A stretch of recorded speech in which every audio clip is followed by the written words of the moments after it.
នេះស្ថិតគោស្រុកស្រែនេះអូណាដើរមើលគោនេះសើគោនេះសើគោនេះ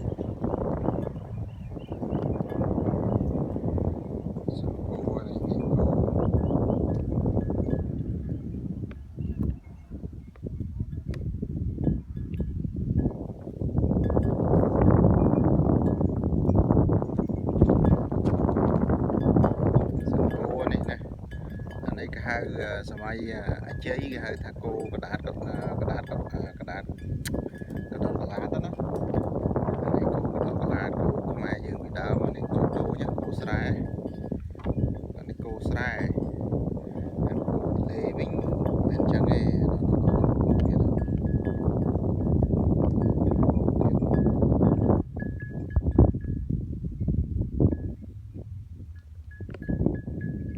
គោដល់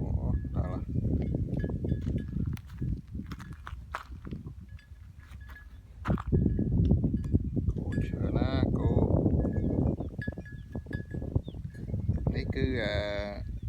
ម្ចាស់គោនេះនេះម្ចាស់គោកដុំពីរគោមកទៅនេះ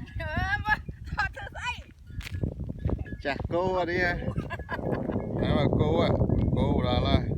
គោព្រិចគោប្រាំងជីជើងលើខ្លួនចាហ្នឹងហើយនិយាយតាមភូមិ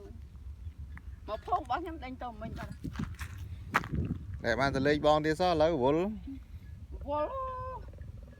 ខ្ញុំក៏រវល់ដែរការងារតែស្មានណាដេញវាទៅផ្ទះអានេះវាចុះទៅចាស់គេអត់មកហ្នឹងបងដេញទៅបាត់ហើយអូនចប់មួយនៅនេះមួយស្គីហ្នឹងចឹង